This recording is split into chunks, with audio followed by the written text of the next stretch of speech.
Well, I've spent a lot of time on the Hill in the last 2 months. I've met with everybody that's brought a bill forward. Haggerty, Toomey, Lummis.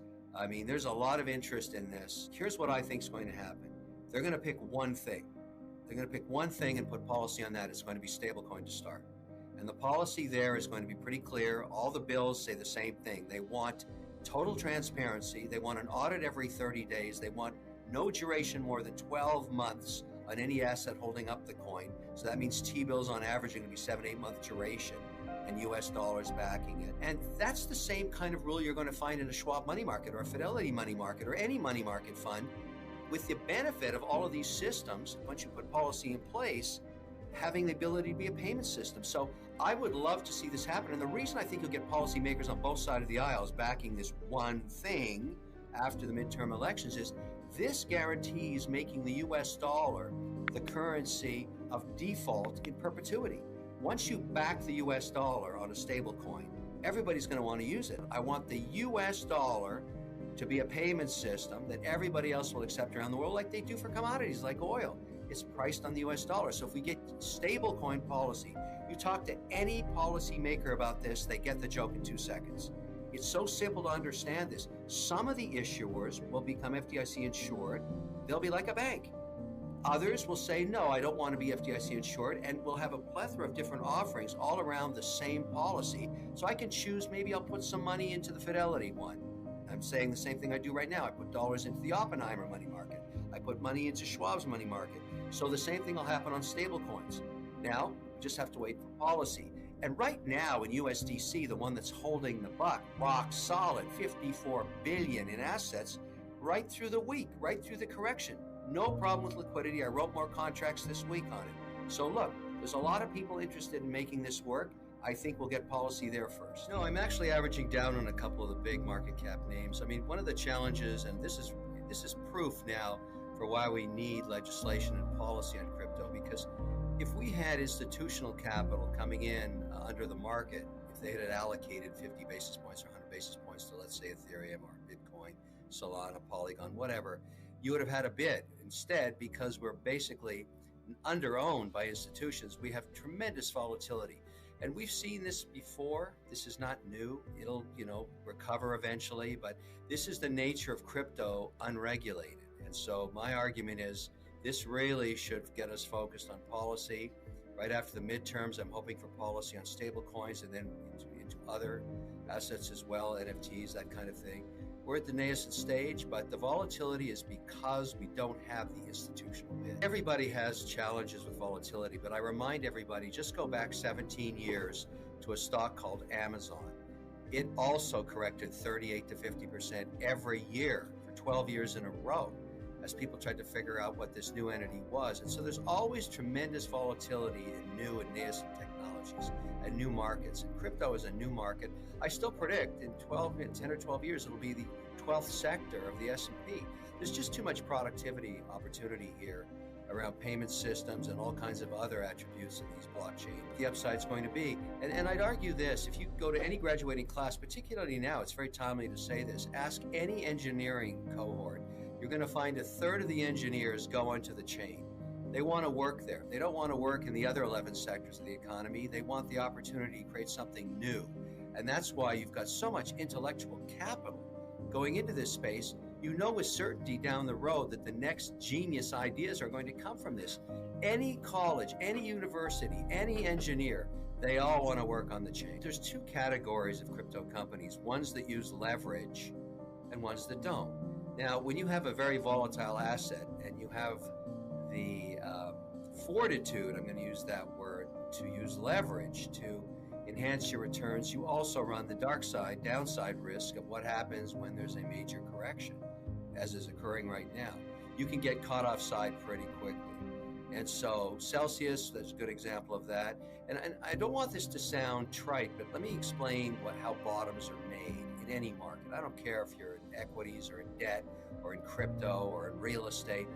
You always need a big player to go to zero. That always helps, whether it's long-term capital or whether it's one of these crypto infrastructure companies. I would like to see, and I don't want this to happen, but it always gives you a good bottom when you get a large player over levered that goes to zero. And that always tends to be the beginning of the rebuilding process. So if you have to sacrifice someone who used too much leverage, and it's always leverage that does this, somebody's over levered, positions are complicated, they're not transparent, they're not liquid, and they go to zero. Someone is out there on the brink of zero. That's okay. In fact, I'd argue that's a good thing when we get. Everybody will learn from that. And that's what I like about a washout, an event. And I think we're due for one in crypto land. And I don't know who it's going to be, but I guarantee you 100%, I've seen this movie before, you will learn later that somebody put on a heavily levered position, they got wiped out. And it's good. It's a good thing. I don't use leverage on crypto because I've seen volatility like this in the past. There are certain assets where I might put leverage on, but it won't be in crypto. I mean, when you see volatility of 50% on an 11-month basis, which we're seeing in Bitcoin, 60%, 20% days on Ethereum, you can't afford to put leverage on that. But, you know, people will learn their lessons. This is a good thing in the sense that this generation of crypto investors has not gone through corrections like this and not gone through them with leverage.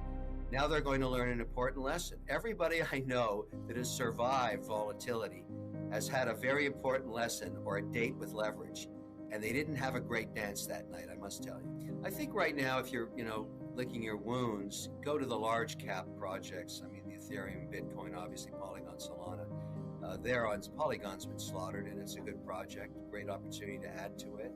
I have very big positions in these names, and I've been nibbling as well. There's nothing wrong. The one thing I would tell everybody is you can't pick the bottom. It's impossible.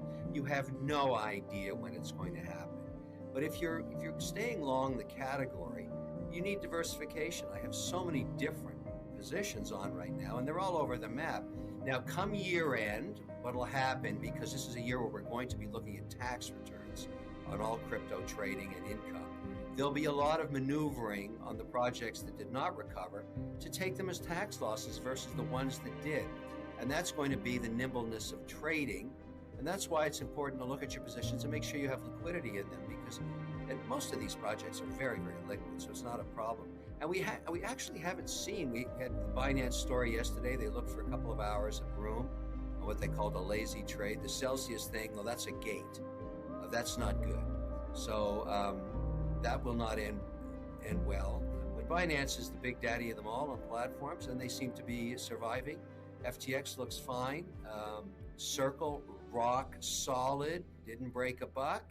Put out an announcement to their investors yesterday saying, look, to the extent we've had to have margin calls, there hasn't been a problem.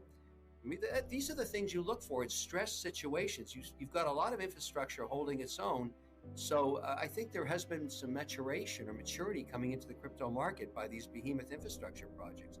I'll say the same for BitBuy and for WonderFi, holding their own, making sure their clients are being taken care of. I have big positions in those companies as well. So we're all, weathering the storm, and you have to do this. There's nothing else to do except watch with wonder. Well, the great news about the crypto economy and even positions like Bitcoin or Ethereum, these are decentralized holdings. It's not just the American investor exposed here. Bitcoin is all around the world. And it's only 880 billion before the correction, which, as you rightly pointed out, is a big nothing burger. And so that's nothing. I mean, even all of crypto under 2 trillion is still nothing in financial services. So there's so much upside to the sector. When we do get policy, when we get institutional investors and sovereign wealth involved, then you'll start to see real assets. But, if Bitcoin went down another 20%, it wouldn't really matter because it's spread around everywhere. And most of the holdings are not institutional. For all the excitement about Bitcoin, no institutions owning it. And that's the decision you have to make at a time like this when you're an investor. I mean, this is an opportunity to say to myself or anybody, look, if I believe in 3 years, 36 months that there'll be policy on Bitcoin, do I want to own it after policy comes and all the institutions start buying it? Or do I want to take a chance and live with some volatility now and buy it here at 24, 23, or 20,000, whatever it's going to go to? I don't know. But if you believe in Bitcoin, it's a buying opportunity, but you can't guarantee that you're catching the bottom. Nobody catches the bottom.